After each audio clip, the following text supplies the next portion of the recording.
Good evening and thanks for joining us on your Monday night. I'm Sophie Erber. And I'm Tim Seaman. Over the weekend, the Afghan capital of Kabul fell to the Taliban. Today, President Joe Biden addressed the nation on the U.S. withdrawal of troops from that nation. He said he does not regret that decision to end the war in Afghanistan, and now Iowa lawmakers are responding to the situation there. It's our top story at 6. When I came into office, I inherited a deal that President Trump negotiated with the Taliban. Under his agreement, U.S. forces would be out of Afghanistan by May 1, 2021. The choice I had to make as your president was either to follow through on that agreement or be prepared to go back to fighting the Taliban, escalating the conflict.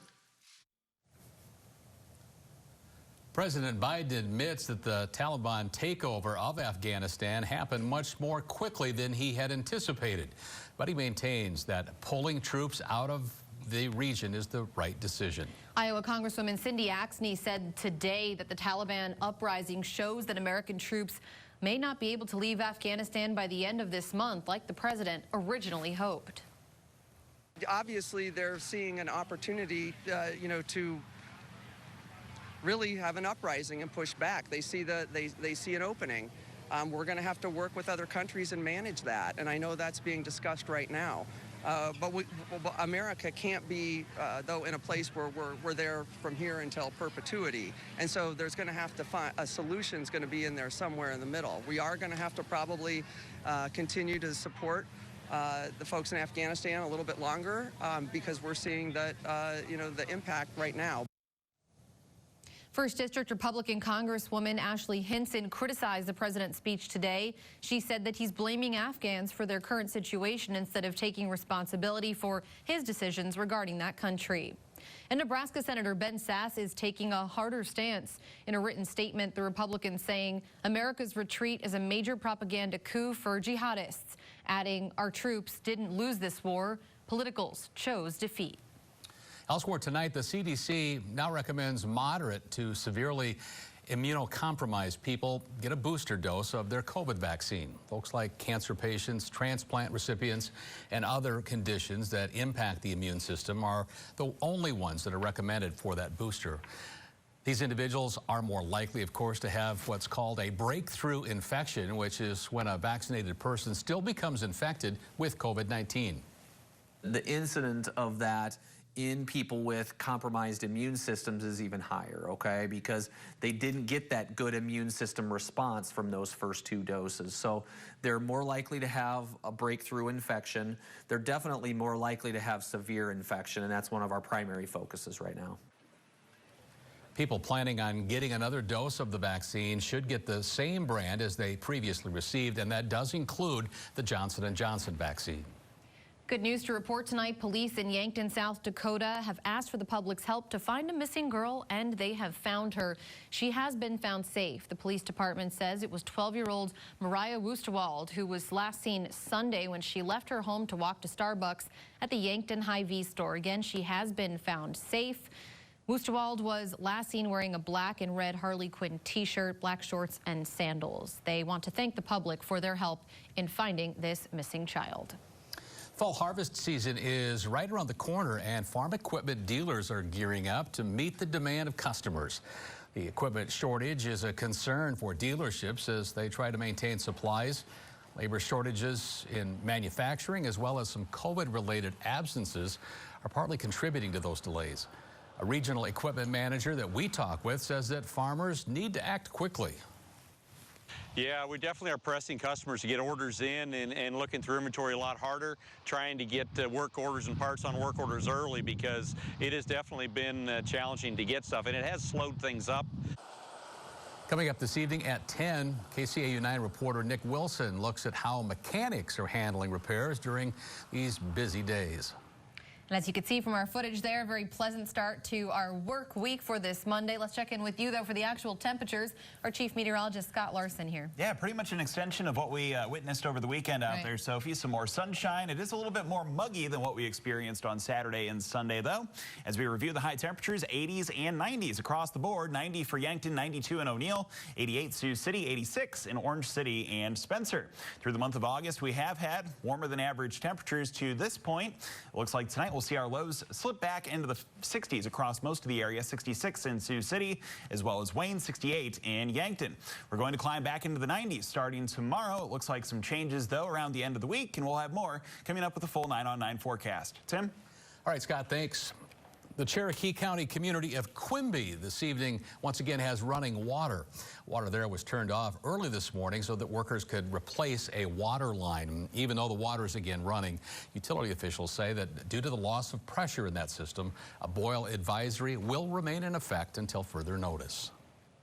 With the Sturgis Motorcycle Rally on its final day, South Dakota Highway Patrol have officially released that tally from the event. Over the week-long rally, law enforcement issued more than 1,000 citations total and more than 2,800 warnings. There were 189 total drug-related arrests. That includes 73 felony drug arrests. Authorities made 100 DUI arrests. There were a total of 46 accidents reported, 26 of which involved some injuries and 2 of which were fatal. Well, getting a haircut before heading back to school is a ritual for most kids.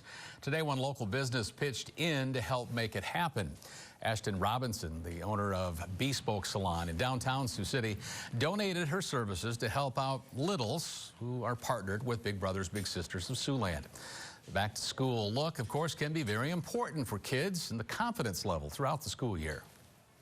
They get to walk through the school doors and have a different level of confidence than maybe they would have if they hadn't done this.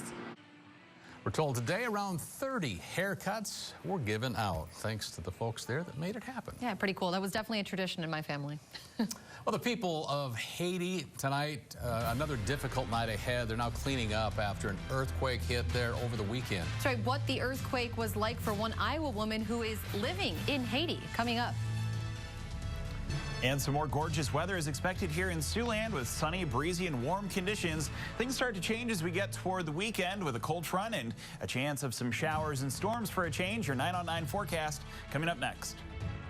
You're watching KCAU 9 News with Tim Seaman, Sophie Erber, Chief Meteorologist Scott Larson, and Sports Director Jake Jones. This is KCAU 9 News at 6.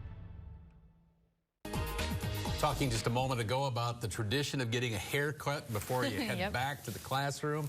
Never really wanted to get one. I always wanted to procrastinate and wait a little while, let it grow. I'm sure kids feel that way tonight too, Tim, because the weather is just so summer-like. I wouldn't want to be stuck back in class. Exactly. Well, you know, it looks like we are going to have some pretty hot weather here for a few more days, so might want to opt for the buzz cut, so to speak. Looking outside on the Ho Chung Center camera in downtown Sioux City, lots of sunshine above, and it's been a beautiful day. The almanac displays our high temperature climbing close to 90 degrees. I think we'll be back in the 90s tomorrow afternoon. The low temperature this morning at 59, a little on the cooler side of average. These past few nights have been exceptionally comfortable. We've had some dry air, but it looks like things are about to become more muggy here in the next few days. Looking at temperatures out to the west, they're in the middle to upper 90s now. 97 in Valentine, Scotts Bluff, 96 in Rapid City. It's 90 degrees now in Aberdeen. Meanwhile, here around Siouxland, we're seeing temperatures in the low to mid 80s for most, and off to the east, some cooler conditions, relatively speaking, upper 70s there in Illinois and Wisconsin. Tightening the focus, it's 81, and temperatures should fall further after that into the upper 70s as we continue into next Tuesday and Wednesday. Well, over the weekend, we did have some beautiful conditions to get outside. That held true in Spencer, Iowa as well. You can see the bike path in front of you there. Pretty nice activity to do for sure. Pretty much anything outside here over the past few days. And going forward, really, should be pretty nice. Make sure to go to SiouxlandProud.com, find the weather tab, send us your pictures if you have a fun activity that you want to share or a unique weather photo too. We had that Perseid meteor shower happen last week. That's right. I still haven't seen any local photos taken of that, at least. So if you have them, send them Scott's way. Yeah, they're pretty cool. All right. Thanks, Scott. Thank you. News Nation Prime is the country's only live national newscast in prime time. That's right. And it comes your way every night at 7 o'clock, of course, on News Nation. So here's a preview of what's coming up there tonight. For one full hour, we'll go in depth on the crisis in Afghanistan. How did we get here and what it means for you at home? Plus, we'll talk to a reporter who's still in the country. That's coming up on Balance tonight, followed by News Nation Prime. Now here's a look at tonight's Banfield. From the fall of Saigon to interviewing Osama bin Laden before the 9/11 attacks, hear from the man who's seen it all. Pulitzer Prize winner Peter Arnett shares his take on how the world is watching history repeat itself once again tonight on Banfield. If you're interested, News Nation Prime comes your way every night at 7 Central Time on News Nation. And you can find it on any of these channels, or just make sure to check local listings to find out where it airs in your area. And rescue efforts are continuing tonight in Haiti after a 7.2 magnitude earthquake struck that island. An Iowa-based nonprofit says the country was already struggling. And now an Iowa woman that's living in Haiti is sharing her experience in the aftermath. We'll have that next. Rescue efforts continue in Haiti following a major earthquake there over the weekend. 1,300 people have died and thousands more still injured. Iowan Denise Dent is part of Many Hands for Haiti. That's a nonprofit based out of Pella, Iowa. She currently lives in Haiti and shares with Stephanie Johnson her experience during the aftermath. I was just sitting in my apartment, just sitting at a table, and just kind of started to feel vibration. This is a cell phone video from Denise Dent. It shows the moment when the 7.2 magnitude earthquake shook Haiti Saturday morning. Things start to shake, and so I'm looking around the apartment, and everything's kind of swaying back and forth, and I'm like, hey, this is an earthquake. Dent says she moved to Haiti with her husband back in March of this year and is the director of education for the Iowa nonprofit Many Hands for Haiti. Dent lives in the northern part of the country, which is 6 hours away from where the quake badly damaged Lakai. It's really hurting because, I mean, just the infrastructure in general in Haiti is not that great. I mean, they don't have the good roads, they don't have police, they don't have the emergency help. There are bloody hands that people have had from trying to dig out their own family members. I guarantee you there are people right now with broken limbs and that are wounded that have nowhere to go and that are just laying on blankets on the ground trying to figure out where what are they going to do. Tim Brand is a CEO for the nonprofit. These are pictures from his friend who lives near Lakai in a town called Chantel. He says many Haitians are frightened. Of scared people, post-traumatic stress syndrome is a real thing. And none of them want to go back into their homes right now to go sleep. There's a lot of aftershocks. There's above 5 on the Richter scale aftershocks. There's been at least 2 of them in the last 24 hours. So there's just a lot of really, really scary people. Brand says much of the affected areas in the South are out of food and supplies. Political unrest in the country only making matters worse. However, his nonprofit is working with other organizations to help families impacted survive. We'll just need to pray for Haiti. They just need to keep the Haitians in their prayers, and yeah. And of course, we'll continue to follow the real difficult situation there tonight. It's going to be for many nights. Rescue efforts still very much underway. We switch gears now as KCAU 9 Sports Director Jake Jones joins us. Jake, what do you have tonight? Well, the Iowa State Cyclones and Iowa Hawkeyes both getting a little bit of love in the college AP preseason poll. Talked about the coaches last week. What's the media think?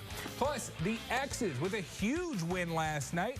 I'll tell you why it was so big. Coming up next in sports. And roster. Good sign of commitment from the Detroit Pistons front office. I think you'd mentioned earlier, too, he's slimmed down since he left Iowa City. He has. He's lost about 25 pounds, maybe close to 30. Wow. He's making a real commitment, and good to see they're making a commitment to him. At least he's going to be making those NBA bucks. Yeah. Good for him. He has worked hard. Thanks, Jake. And we'll check in for one final forecast. First, let's take you outside right now here on a sunny night in Siouxland.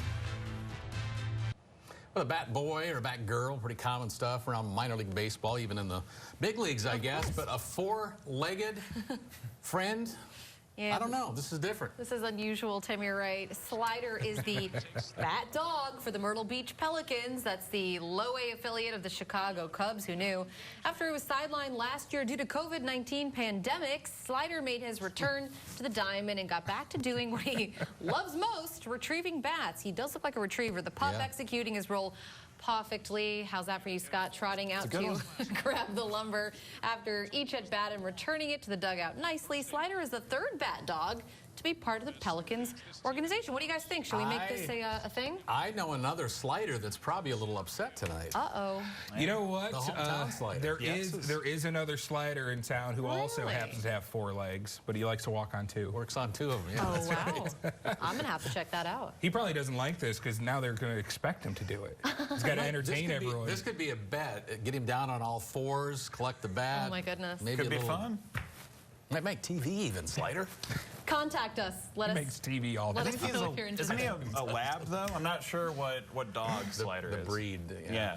But looks like we should have a nice evening out there. If you want to take a dog walk, perhaps 66, the overnight low. Tomorrow, a high of 90. We'll be in the 90s a few more days before a cold front arrives later this week with some storms. Thanks for being with us on this Monday at 6. We'll see y'all again at 10. Good night. Good night.